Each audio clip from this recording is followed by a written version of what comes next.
Segundo Crônicas 33, nós vamos ler do versículo 1 até o versículo 10.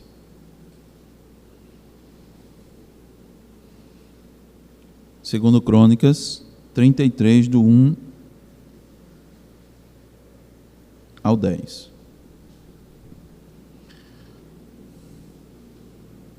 Diz a inerrante palavra de Deus: Tinha Manassés 12 anos de idade quando começou a reinar, e 55 anos reinou em Jerusalém. Fez o que era mal perante o Senhor, segundo as abominações dos gentios, que o Senhor expulsara de suas possessões de diante dos filhos de Israel. Pois tornou a edificar os altos que Ezequias seu pai havia derribado, levantou altares aos Baalins, e fez postes ídolos, e se prostrou diante de todo o exército dos céus, e o serviu. Edificou altares na casa do Senhor, da qual o Senhor tinha dito: em Jerusalém porei o meu nome para sempre.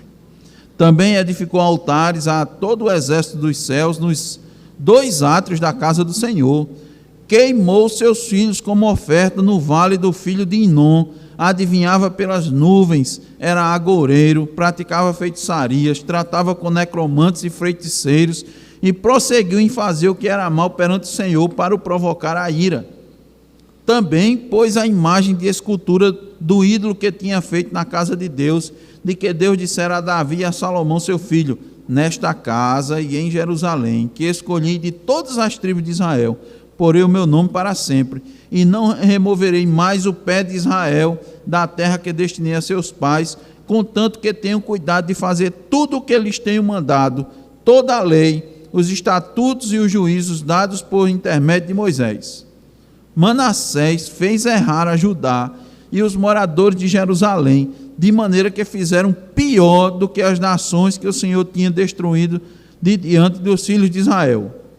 Falou o Senhor a Manassés e ao seu povo, porém não lhe deram ouvidos. Amém. Vamos orar.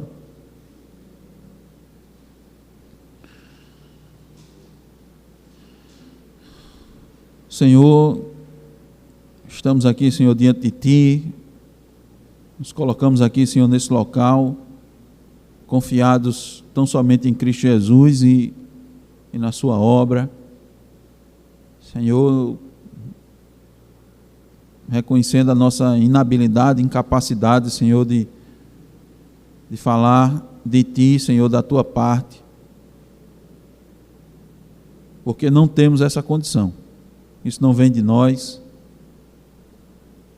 ó Deus, provém tão somente pecados. Por isso, ó Deus, que nós te rogamos que o Senhor, por meio do Teu Espírito, nos conduza agora, Senhor, como instrumentos para transmitir as verdades, as riquezas, Senhor, a preciosidade da Tua santa lei.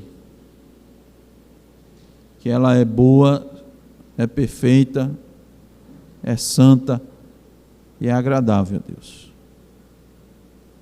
Ó Deus bendito, Tu conheces cada vida, Senhor, cada alma que está aqui presente e aquelas que ainda hão de ouvir, Senhor, essa mensagem. Concede, ó Deus, o entendimento, concede, ó Senhor, a graça de entender, ó Deus, concede fé, Senhor, para que, ó Deus, essa fé que o Senhor concede, ela produza frutos na vida, Senhor, dos ouvintes. Ó Deus, tem misericórdia. Tem misericórdia, Senhor, daqueles que ouvem essa palavra, porque sabemos, ó Deus, que Tua palavra não volta vazia. Ou ela salva ou ela condena.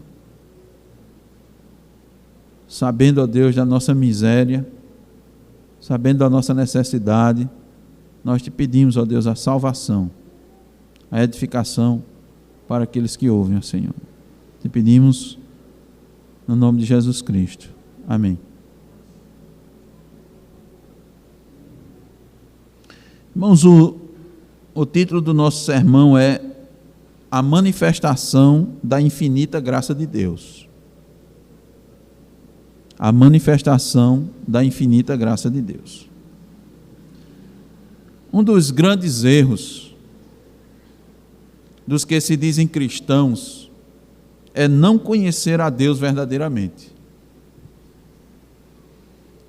Veja bem, quando eu digo não conhecer a Deus verdadeiramente, eu não estou me referindo exclusivamente àquilo que comumente nós chamamos de uma experiência pessoal com Deus.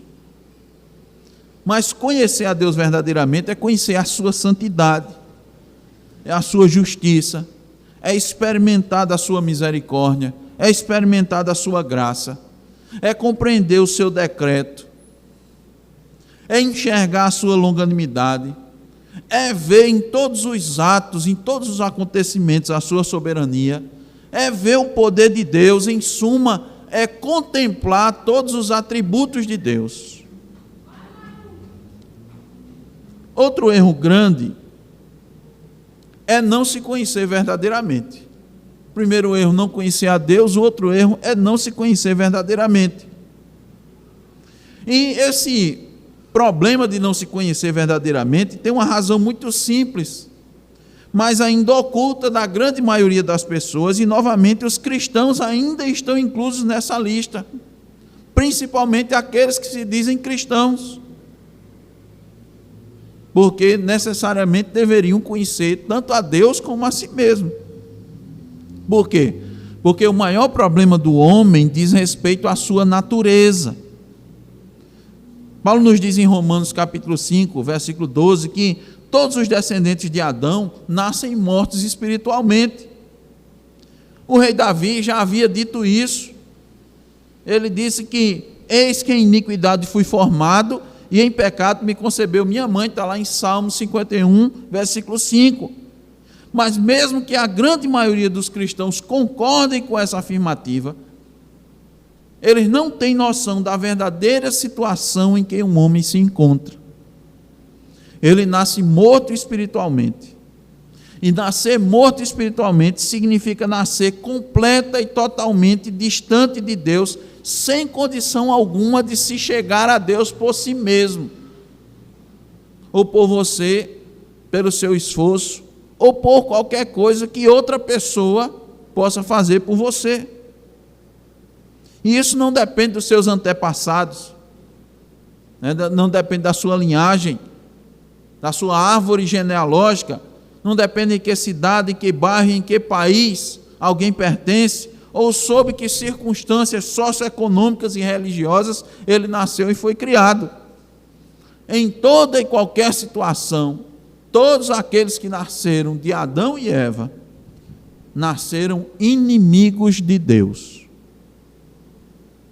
Por natureza, Paulo nos diz que somos filhos da ira. Lembro do estudo pela manhã? Todos nós nascemos com a lepra do pecado.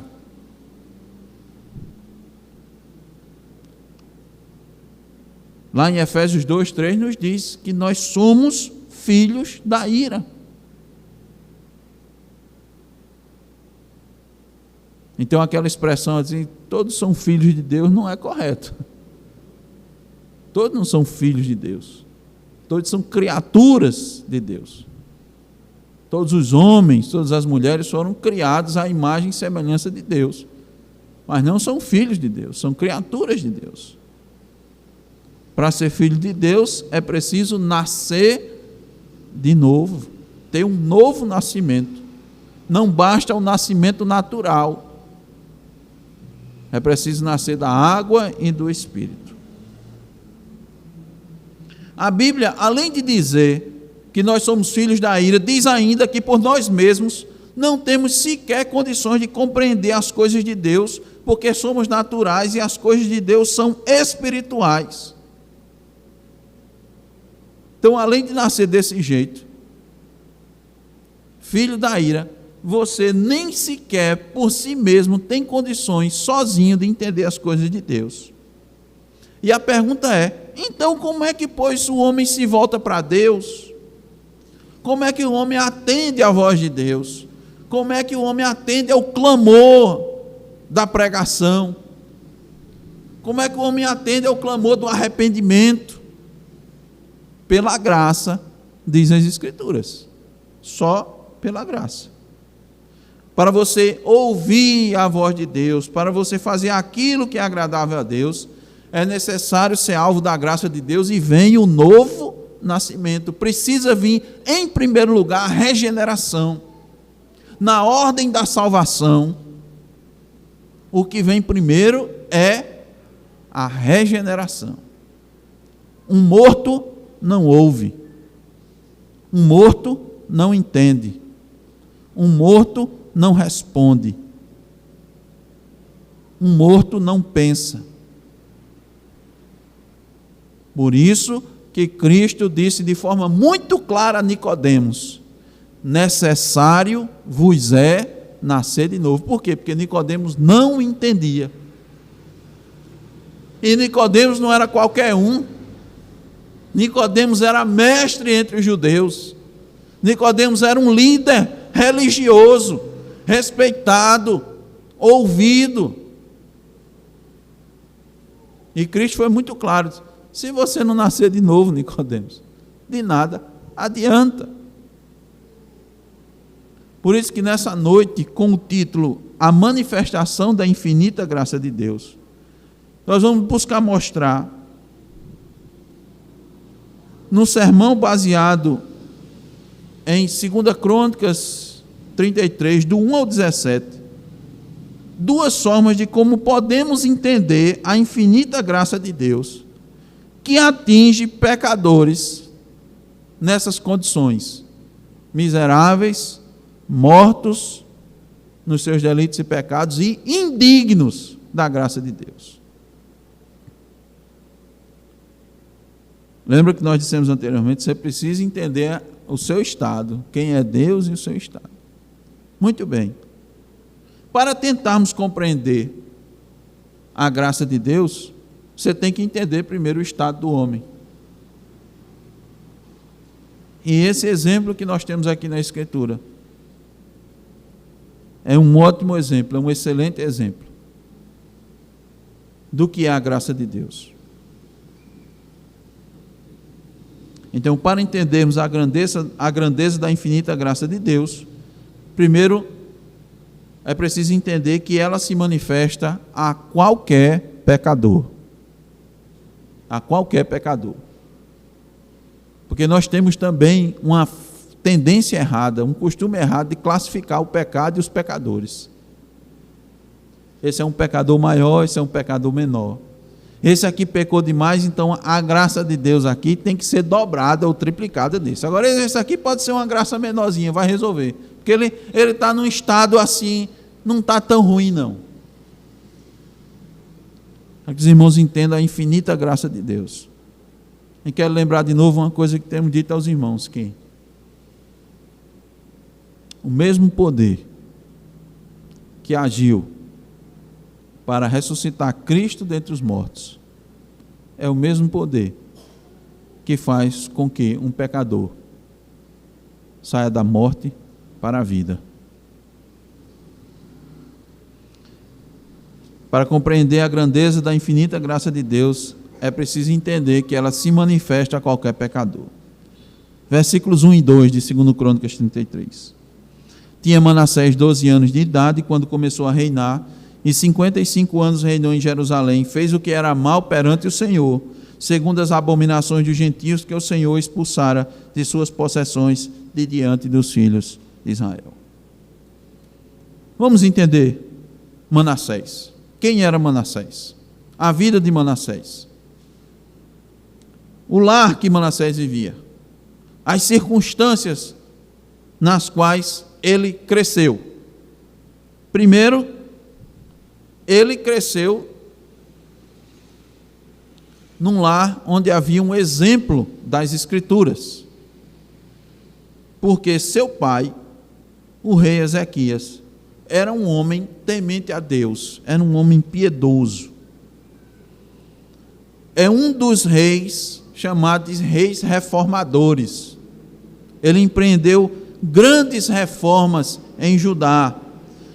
A Bíblia diz lá em 2 Crônicas 29:2 que ele fez o que era reto perante o Senhor, segundo tudo quanto fizera Davi seu pai.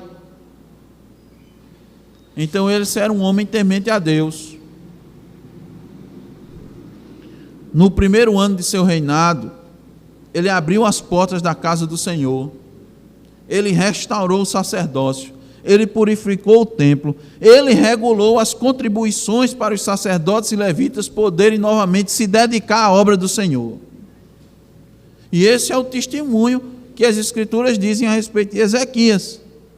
Lá em 2 Crônicas 31, 20 e 21 diz assim: assim fez Ezequias em todo o Judá, fez o que era bom, reto e verdadeiro perante o Senhor seu Deus, em toda a obra que começou no serviço da casa de Deus, e na lei, nos mandamentos, para buscar o seu Deus de todo o coração, o fez e prosperou. Por quê? Porque Ezequias confiava no Senhor.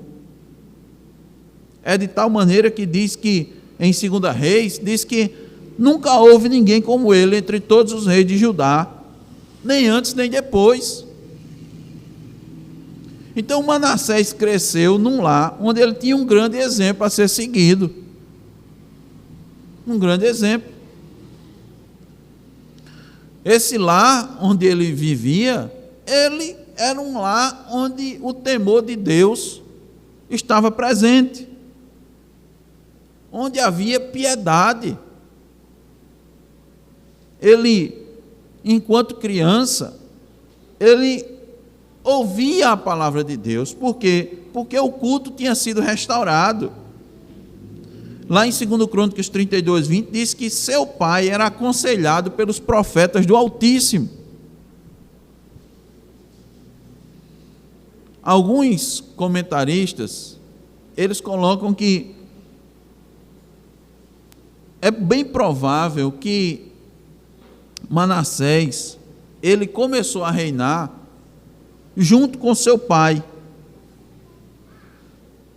Por isso ele teve muita oportunidade de aprender com alguém que era temente a Deus. Lembra dos conselhos que Salomão deixa lá em Provérbios?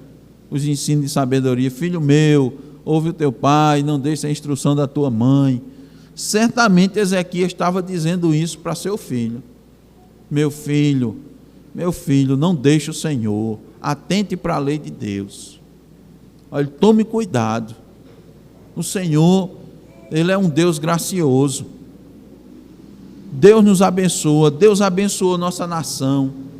Deus nos abençoou quando o culto foi restaurado. Veja aí como está e como a graça de Deus está sobre nós. Então, irmãos, a gente pode dizer que, literalmente, né, ele nasceu num berço de ouro. Não só pelos recursos, porque era filho do rei, mas porque ele tinha principalmente a lei de Deus.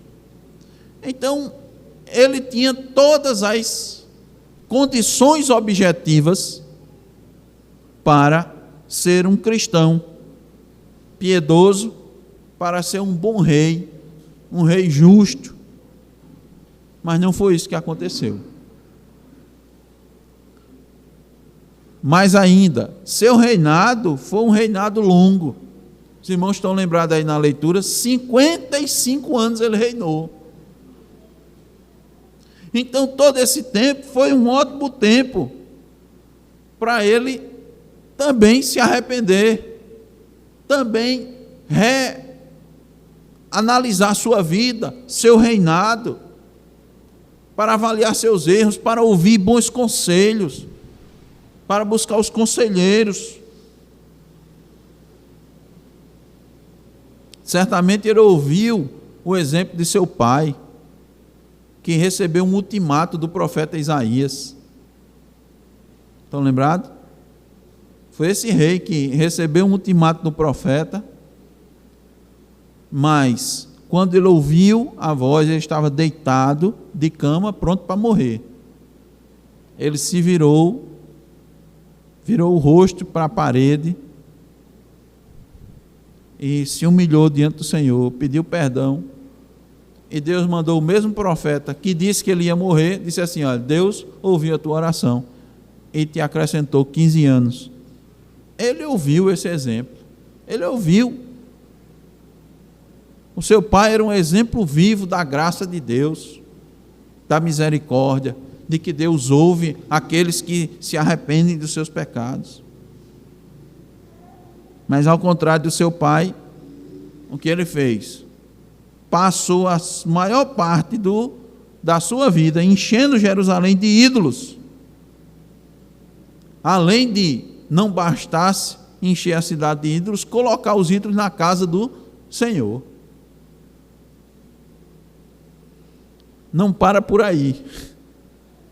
Manassés pecou contra Deus de forma deliberada. E ainda conduziu o povo a pecar contra Deus. Ele usou a sua posição, seu reinado, para levar as pessoas a se desviarem do caminho do Senhor.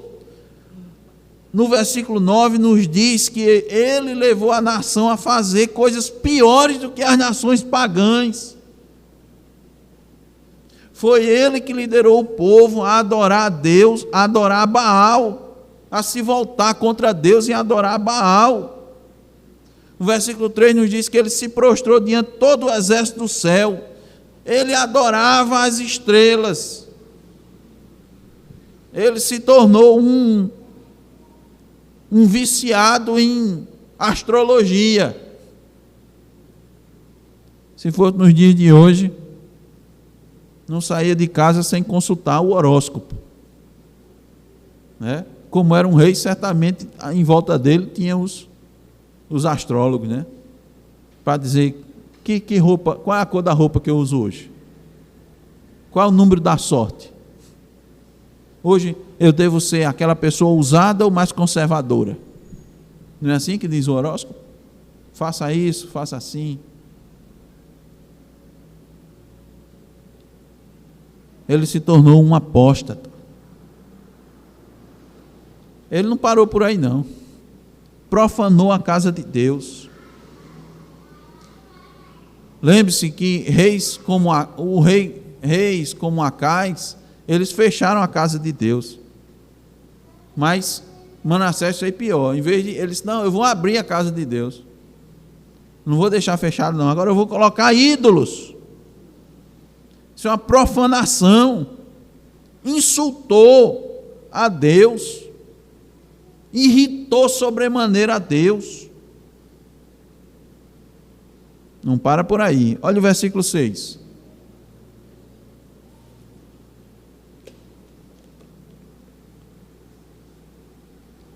Queimou seus filhos como oferta no vale do filho de Inom. Adivinhava pelas nuvens, era agoureiro, praticava feitiçarias, tratava com necromantes e feiticeiros e prosseguia em fazer o que era mal perante o Senhor para o provocar a ira. Sacrificou seus próprios filhos, vivos, a Moloque, que o sacrifício era a Moloque. Os irmãos já sabem como era, não era? Era uma estátua de metal, com os braços assim estendidos. Eles esquentavam lá o fogo, a estátua ficava tão quente que reluzia. Aí ali os filhos eram colocados sobre os braços daquele Deus. Podem imaginar a crueldade, irmãos? Eu quero que os irmãos fiquem com essa descrição na mente, não só dessa específica, dele enchendo o templo de imagens, ele consultando os mortos. Ele fazia isso, ele consultava os mortos, necromantes, ele praticava a feitiçaria. Podem imaginar? Hoje em dia seria um feiticeiro, um pai de santo, coisas nesse sentido. Não bastasse, além de matar seus filhos, ele matou os filhos de outras pessoas. O historiador Flávio Joséfo diz que todos os dias se sacrificavam pessoas em Jerusalém a mando de Manassés, assassino sanguinário.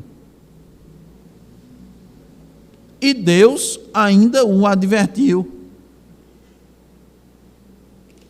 Olha só, Deus mesmo assim ainda o advertiu, versículo 10. Falou o Senhor a Manassés e ao seu povo, porém não lhe deram ouvidos. Mesmo diante de tantos pecados claros, grosseiros, Deus ainda fez alerta a ele. Mas ele continuou pecando. Aí eu pergunto, por isso que eu quero que você fique com essa imagem de uma pessoa como essa na mente. Seria possível uma pessoa como Manassés ser alvo da graça de Deus?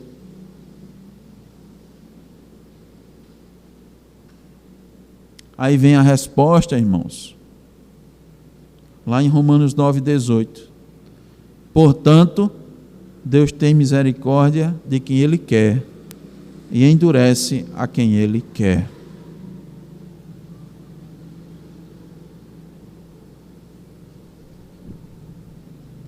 Veja lá em 2 Crônicas 33,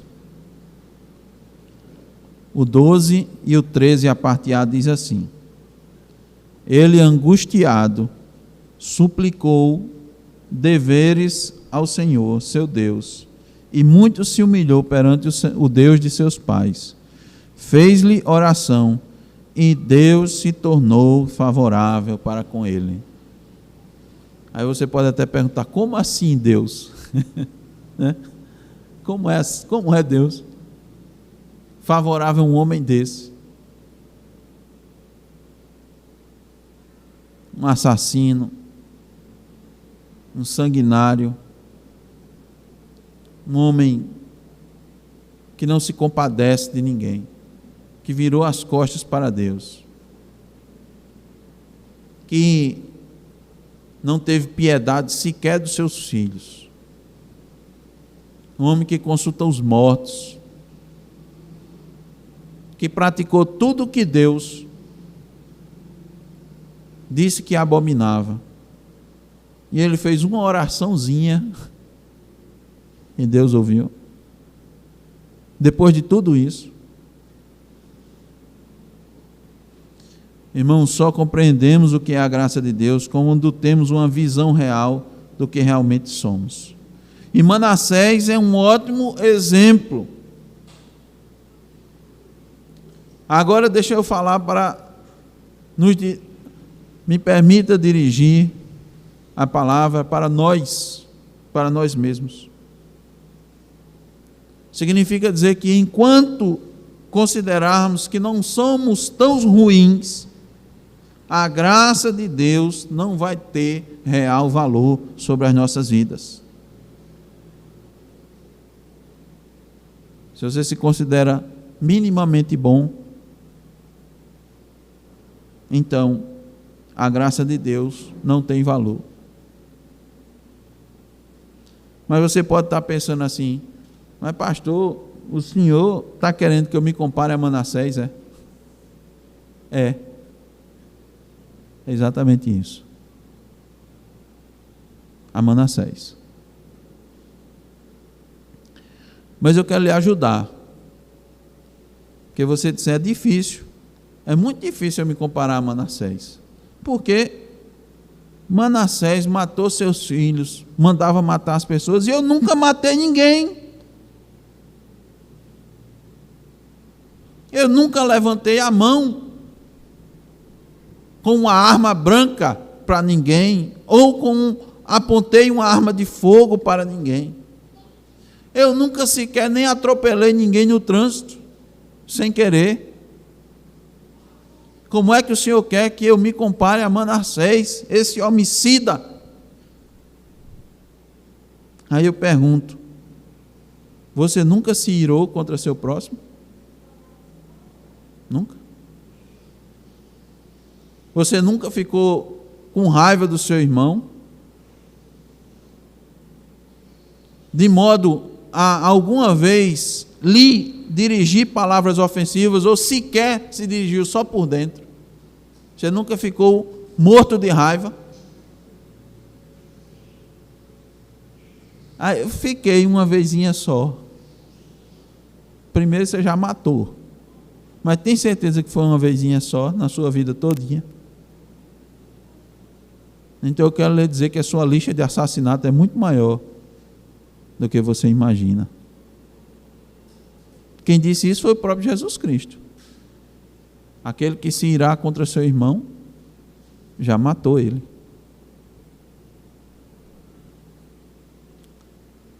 É homicídio, né? Mas idolatria não. Idolatria não. Eu nunca me curvei diante de um ídolo. Nunca coloquei imagem na minha casa, muito menos dentro da igreja. Será? Será? Será que você nunca amou mais seu filho ou sua filha do que a Deus?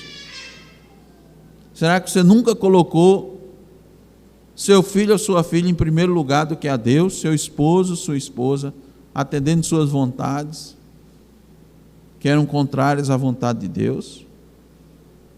Será que você na igreja nunca andou na igreja com um pensamento em outras coisas que não no culto que estava prestando a Deus? É a mesma coisa de você botar um ídolo aqui dentro, na hora do culto. Será que você nunca desejou que o culto acabasse logo para fazer aquilo que você tanto desejou?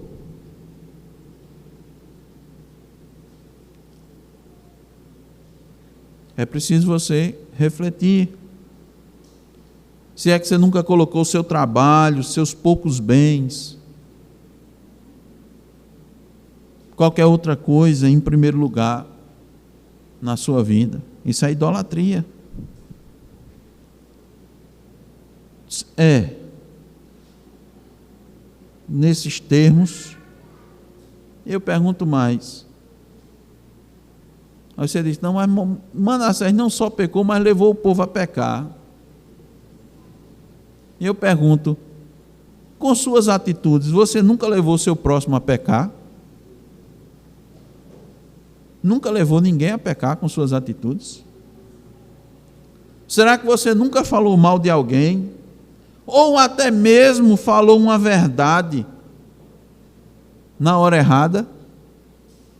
Porque nem toda verdade deve ser dita. Será que você nunca fez isso? E falando uma verdade no lugar errado, na hora errada, quando você devia ficar calado, será que você não difamou seu irmão? Não trouxe prejuízo à imagem dele? E aquele que ouviu as suas palavras também não pecou contra o irmão?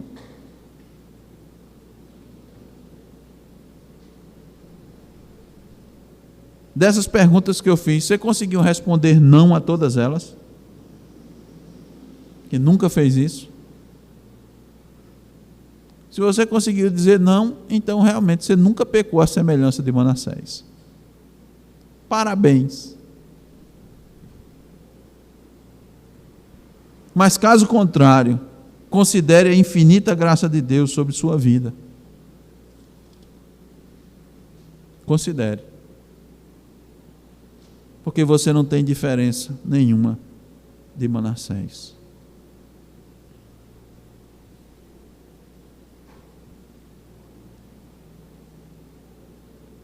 Se você ainda não tem Cristo como seu Senhor e Salvador, considere a misericórdia e a longanimidade de Deus.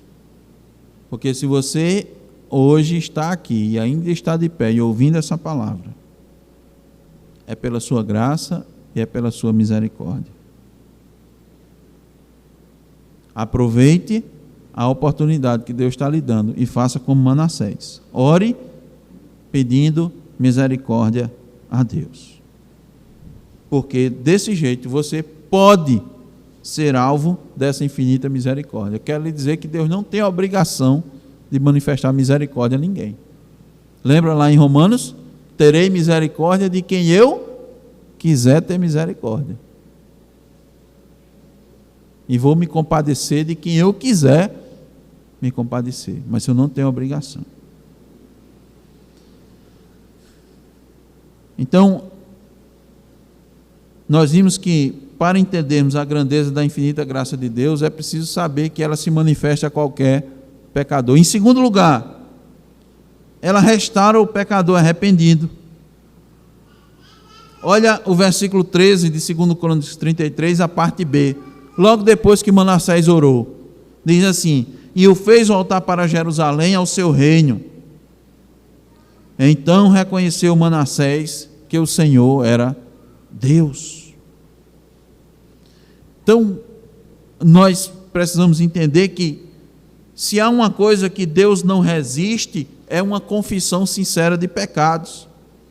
Se tem uma coisa que Deus não resiste, é você orar conforme a palavra de Deus. Deus vai ouvir sua oração. Pedir, dá-se-vos-á. Quando é que vai ser dado a você? Quando você pedir de forma correta, conforme a palavra de Deus.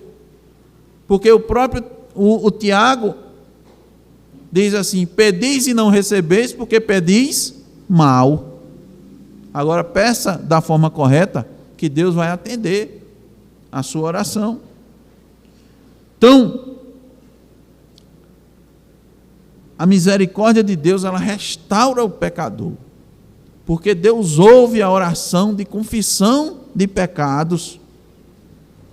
Os ouvidos do Senhor, a Bíblia diz que estão sempre abertos a ouvir a oração de clamor, do pedido do pecador. Deus se volta para aquele que clama a Ele. Não importa onde ele está, quanto tempo ele se manteve distante, não importa quantos pecados ele cometeu. No Salmo 34, versículo 18, diz: perto está o Senhor dos que têm o coração quebrantado e salva os contritos de espírito.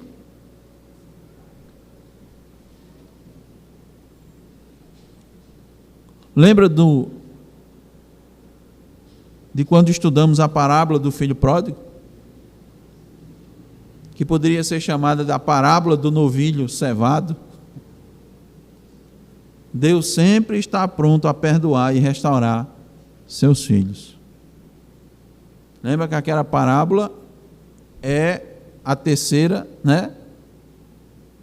Que antecede as outras duas, que tem o mesmo sentido. Deus vai buscar aquilo que se perdeu, que era dele. Ele vai buscar. O filho pródigo diz: pequei contra Deus, pequei contra meu pai. Durante muitos anos, Manassés viveu na escuridão do pecado, mesmo com tantos privilégios, com tantas oportunidades. Mas ele estava morto, era um cego. E por causa dessa cegueira, cometeu inúmeros e terríveis pecados, agiu como um louco, incapaz de enxergar a Deus e a manifestação da sua grandeza, como Deus abençoou o seu pai, como Deus abençoou a nação, por causa da obediência e a fidelidade a Deus. Deus deu muitos livramentos a seu pai, Ezequias. As bênçãos foram inúmeras.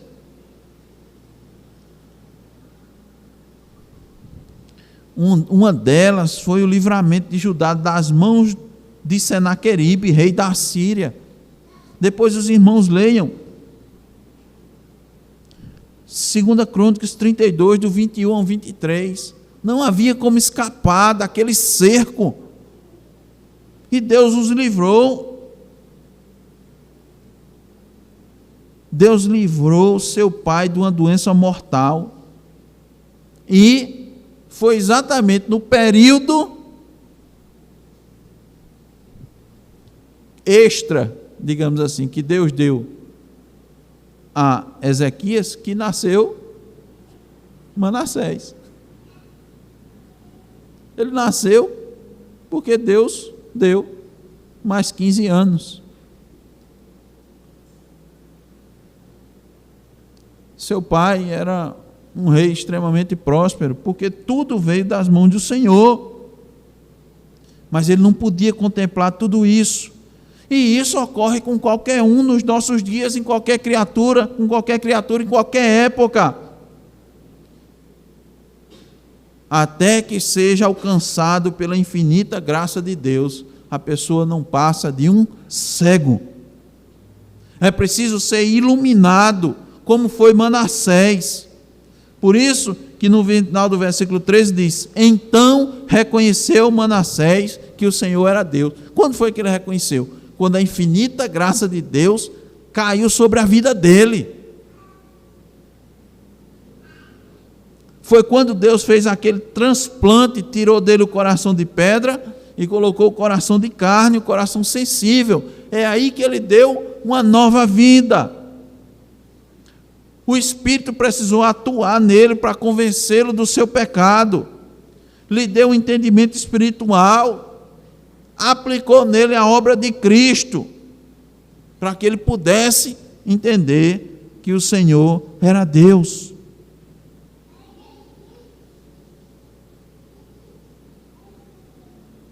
E Deus restaura o pecador arrependido. Veja, Deus não deixou Manassés entregue aos seus inimigos. Assim como o filho pródigo, depois de arrependido, não ficou servindo aos porcos. Vamos ver os versículos de 14 a 16 de 2 Crônicas 33.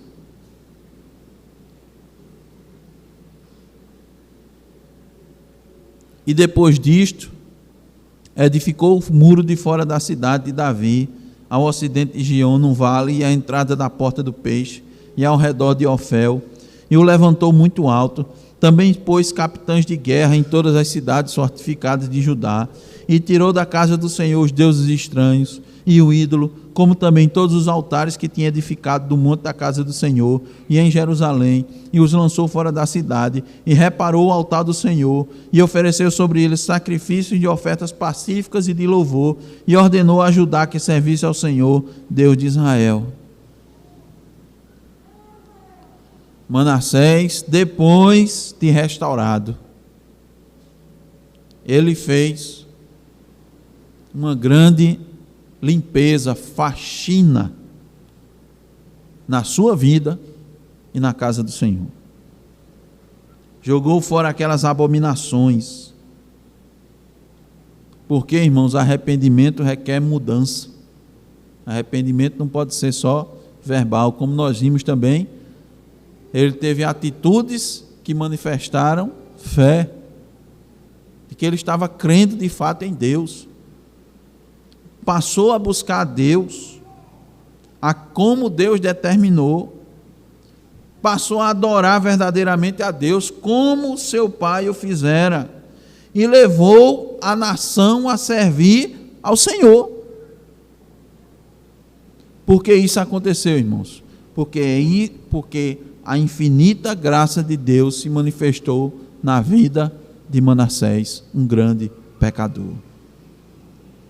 Assim como se manifesta na vida de qualquer pecador, e ela é capaz de restaurar qualquer pecador arrependido, independentemente dos pecados que tenha cometido. Isso é uma das coisas que Satanás faz, que coloca na mente. Ele diz: tu está ouvindo essa palavra, mas as pessoas que estão aqui não sabem não dos pecados que tu cometesse, daquilo que tu fizesse às escondidas. daquelas coisas horríveis, que dá até vergonha falar. As pessoas não sabem, não. Ninguém sabe o crime que você cometeu, que você fez escondido e ninguém viu, e ainda ninguém descobriu. Ou então, diz assim: lembra não da vergonha, porque aquilo que tu fizeste, todo mundo soube. Não adianta tu dizer que se arrepende, não. Por quê? Quando as pessoas disserem, vão lembrar daquilo que tu fizeste, daquela coisa horrível. E ninguém vai acreditar em tu, não. Essa é a forma que Satanás faz.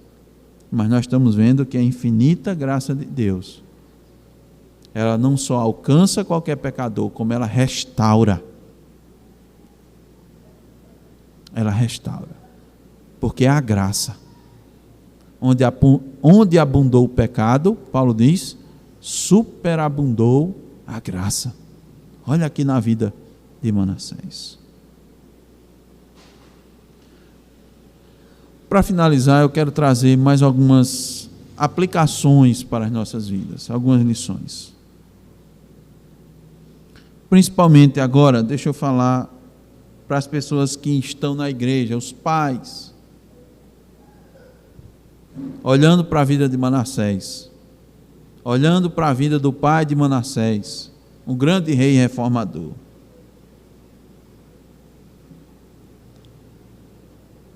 Pais tementes a Deus, pais piedosos a Deus, não garante que os filhos também vão andar nos caminhos do Senhor. Não garante. Não há garantia. Então nós não devemos descuidar do zelo para com os nossos filhos,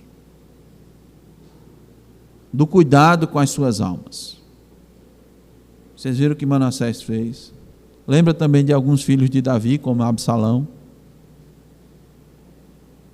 Davi era um homem temente a Deus. E seu filho Absalão, o que não fez? Os crimes cometeu contra seus irmãos e contra o próprio seu pai, o que tramou contra seu pai para tomar o reino, a vergonha que trouxe para seu pai. Cuidado com as almas dos filhos. Se preocupe com a alimentação, com o vestuário, com a saúde, mas principalmente se preocupe com a alma dos seus filhos. Aos filhos cristãos, não pensem que a santidade de seus pais vai ser herdada por vocês. Vocês herdam determinadas características físicas, né? Determinadas características psicológicas dos pais, mas do seu pai você não herda santidade, você herda pecado. Então, busque o arrependimento dos seus pecados. Veja, irmãos, vida longa, prosperidade financeira, não é nenhuma chancela, marca de bênção de Deus, do favor de Deus. Manassés teve um dos maiores reinados de Judá, mas não foi sob a graça de Deus.